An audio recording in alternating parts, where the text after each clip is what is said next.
tabia zenye kushikiliwa na uasi ambao unaweka ukuta kati yetu na Mungu. Wapendwa, tutabarikiana, tunataka tuambiane ukweli. Tunataka mwaka huu tupige hatua kiroho kwa anayeamua. Atoke mahali alipo, aende sehemu ambapo atamwona Mungu. Bwana asifiwe. Sasa haya mambo lazima yaondoke.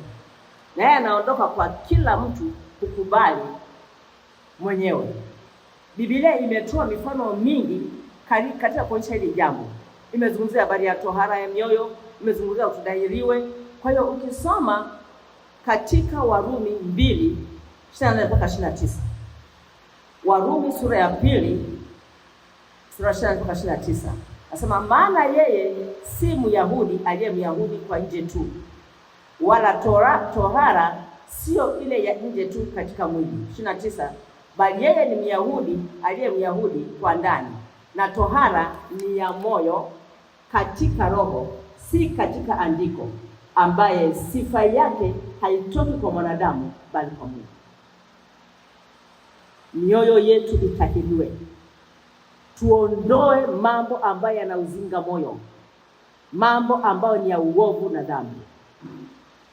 Na hii ni kazi ya Mungu ya neema katika mioyo ya waamini, ambapo tunashiriki katika asili ya kiungu na kuwezesha kuishi maisha safi yaliyotengwa mbali na dhambi. Haya ni maamuzi, lazima uamue kwamba nataka niishi maisha ya kutengwa na nini? Na dhambi. Haya ni maamuzi. Nimesema kuingia mlango wa kanisa sio shida. Shetani haogopi. Kuomba sana sio shida. Kuhubiri sana sio shida, kama hujafika mahali pa kuishi maisha ya kutengwa na dhambi. Bwana asifiwe. Bwana asifiwe.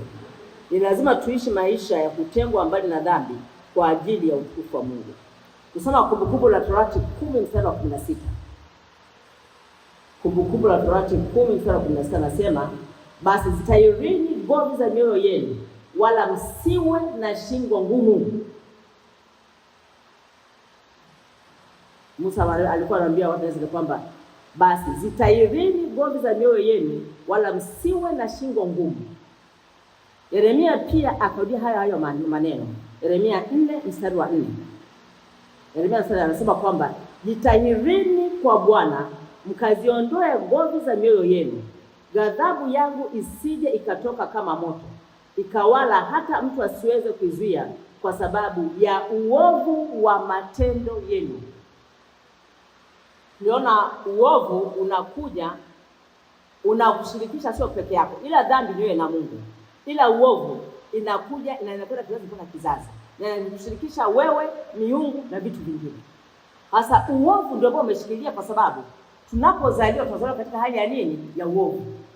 Sasa uovu ndio kama unainjinia dhambi na nini? Na uasi. Kwa sababu uko kwenye line, yani kwenye mstari uliozaliwa wewe, kuna uovu. Sasa unaposema umeokoka, ni lazima kubali kutengwa. Wapendwa, unaposema umeokoka, kuna gharama utalipa. Kuna gharama ya kupoteza marafiki, kuna gharama kwa tumini ya kutengwa ukaanza kazi, kuna gharama kwa mambo mengi, kwa sababu Mungu anakutaka. Mungu ana wivu na wewe. Anataka usome kwa ajili yake. Hataki umchanganye na miungu, hataki umchanganye na familia. Haikuwa rahisi kwa Ibrahimu kuambiwa ondoka katika nyumba baba yako, uondoke. Anakwenda hapajui. Na Mungu anataka kwanza, kabla hajakutumia, ufanye naye agano katika kumpenda. Ufanye naye agano katika utakatifu. Ufanye naye agano, aikwambia achana na huyu, achana. Amesema mara nyingi sana kwenye Biblia kwamba anayempenda baba na mama kuliko mimi hanifai. Kwa nini? Kwa ufani. Kwa kuna wakati Mungu anakutenga kwa sababu zake. Yusufu alitengwa na familia kwa miaka 13. Aiwaka babake asingefikia nafasi iliyopitia, lakini akatengwa, akapitia majaribu, akapitia nini? Kwa utukufu wa Mungu. Kwa na wakati mwingine sisi lazima pia tutengwe. Tunapotengwa tunaepusha, kwa sababu tukikaa kwenye familia mambo ni mengi, kwenye ukoo mambo ni mengi. Bwana asifiwe. Bwana asifiwe. Lengo la kutahiri mioyo ni kufanywa upya kabisa. Ufanye kipya kimaadili, ufanye upya kwa ajili ya kujitoa kwa kweli na haki. Paulo akasema kwa kwamba mtu akizaliwa mara ya pili anakuwa kiumbe kipya. Ya kale anafanya nini? Yamepita. Inakuwaje tumezaliwa mara ya pili? Ya kale bado tunatembea nayo.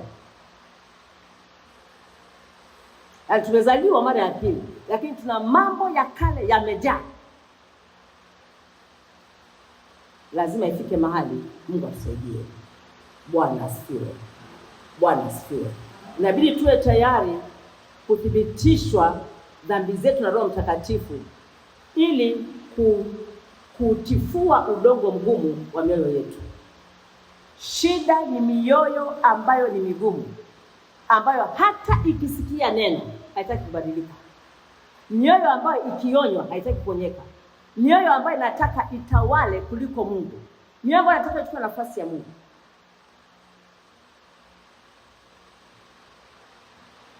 Bwana asifiwe. Wapendwa, ni vigumu sana kufanya agano la kumtumikia Mungu kwa ukweli kama bado una uovu unaoleteleza dhambi na uasi. Na kweli kwamba tuna uovu ambao tumeurithi, lakini unapoamua kuokoka, ile dhabihu ya Yesu msalabani, ile damu ya Yesu msalabani inafuta. Biblia inasema kwamba inafuta, inatupa kama ni uovu, inatupa kama ni dhambi, kama uasi, kama ilivyo mashariki na magharibi havikutani. Sasa kwa nini tunakiri wokovu lakini bado tumeshikiliwa na vifungo vya uovu? Bado tumeshikiliwa na vifungo vya dhambi. Bado tumeshikiliwa na vifungo vya uasi. Kwa nini? Bwana asifiwe. Kila mtu anayetaka kuwa na agano la kumtumikia Mungu wa kweli ni lazima auondoe uovu, abaki na utakatifu. Huwezi ukafanya agano la utumishi na Mungu aliye mtakatifu wakati huo huo unaishi na uovu. Haiwezekani. Haiwezekani kwamba ukafanya agano la kumtumikia Mungu aliye mtakatifu wakati huo huo unaishi na uovu, unaishi na dhambi, unaishi na uasi. Soma Mathayo 6:24, Biblia inasema hivi: hakuna mtu awezaye kutumikia mabwana wawili, kwa maana atamchukia huyu na kumpenda huyu, ama atashikamana na huyu na kumdharau huyu. Huwezi kutumikia utakatifu wa Mungu afu ukatumikia na uovu wa dunia. Haiwezekani. Ni lazima ufike mahali pa kuamua. Maneno hayo yamerudiwa kwenye ile Luka 16:13. Anasema hakuna mtumishi, tena pameandika kabisa, hakuna mtumishi awezaye kutumikia mabwana wawili, kwa maana ama atamchukia huyu na kumpenda huyu, ama atashikamana na huyu na kumdharau huyu. Huwezi kutumikia Mungu na mali au Mungu na uovu. Huwezi. Lazima uamue. Uovu wa dunia ni kikwazo kikubwa sana katika kumpa Mungu nafasi ya kwanza katika maisha yetu. Uovu wowote, dhambi yoyote, uasi wowote ni kikwazo kikubwa sana cha kumpa Mungu nafasi ya kwanza katika maisha yetu.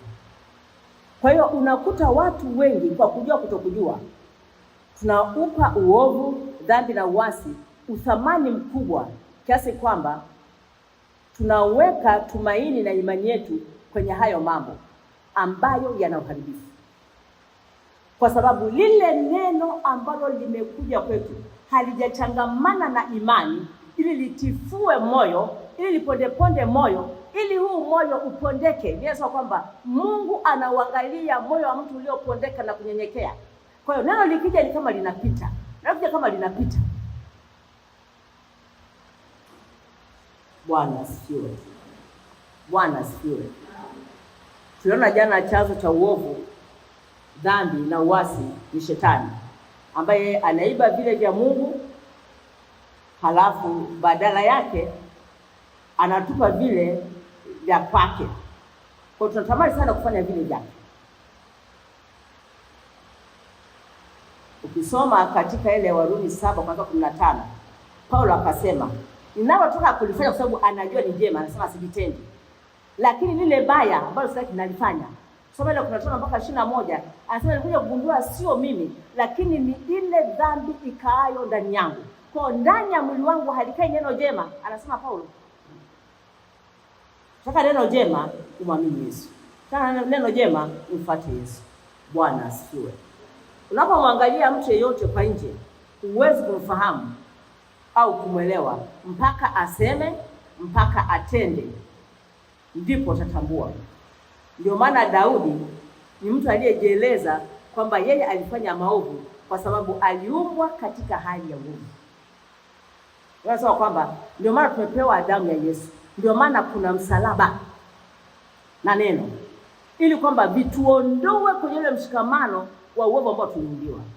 Soma Zaburi ya 55 mstari wa kwanza mpaka wa 5. Zaburi ya 55 mstari wa kwanza mpaka wa 5. Anasema, Mungu unirehemu sawa sawa na fadhili zako, kiasi cha wingi wa rehema zako uyafute makosa yangu. Mstari wa 2, unioshe kabisa na uovu wangu, unitakase na dhambi zangu. Mstari wa 2 anazungumza hivyo kwamba unioshe kabisa na uovu wangu, unitakase na dhambi zangu, maana nimejua mimi makosa yangu na dhambi yangu hii mbele yangu daima.